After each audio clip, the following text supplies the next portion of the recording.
And అప్పుడు Ramachandra Raju commission వేస్తే ఆ కమిషన్ రిపోర్ట్ ఆధారంగా అప్పుడు ఉన్నటువంటి ఏదైతే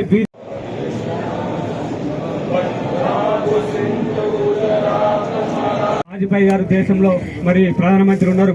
ఆ సమయంలో ఏదైతే రాష్ట్రపతి అబ్దుల్ కలాం ఉంటే అప్పుడు రాష్ట్రపతి నుండి మేము ఆర్డినెన్స్ తీసుకొచ్చి చంద్రబాబు నాయుడు ఏదైతే మాకు ఎస్సీల పరికరణ మరి ప్రత్యామ్నాయం భారతీయ జనతా పార్టీ తప్ప ఈ రాష్ట్రంలో వేరేది లేదు. ఆ కేటీఆర్ అనేవాడు పాదయాత్ర చేస్తున్నాడు. పాదయాత్ర తమ్ముళ్ళు ఏంటో బిడ్డ ఊర్లలోకి వచ్చినవంటి ఈ రాష్ట్రాన్ని దిగజారింది నువ్వు. యాదలేవా అటాకులు చేసింది వేరే నాయకుల మీద ఇళ్ల మీద పడుకుంటా ఆంబోతులు లెక్క ఊర్లలో ఇష్టపెడతాం అనుకున్నావు. వచ్చినవంటే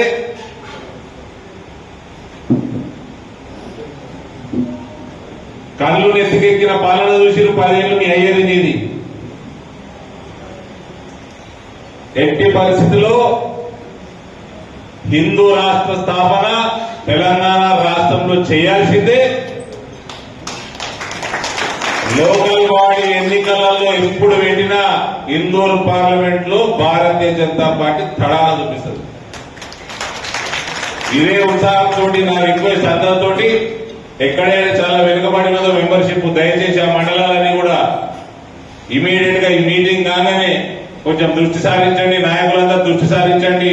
సీనియర్లందరూ దయచేసి దృష్టి సారించి నిజంగా కూడా కొరుట్ల నియోజకవర్గంలో ఎంత మంచిగా కోఆర్డినేటెడ్ గా పని జరిగిందో, అక్కడ ఉన్న మండల ఇన్ఛార్జులు ఎంత బ్రహ్మాండంగా పనిచేసిండ్రో ఒక ఎగ్జాంపుల్ గా తీసుకుని చుట్టుపక్కల నియోజకవర్గాలు కూడా ఆ రకంగా పనిచేయాల్సిందిగా కోరుకుంటూ మరోసారి ఈ కార్యక్రమానికి విచ్చేసిన ప్రతి సోదర సోదరి మనికి ధన్యవాదాలు తెలియజేస్తూ భారత్ మాతాకి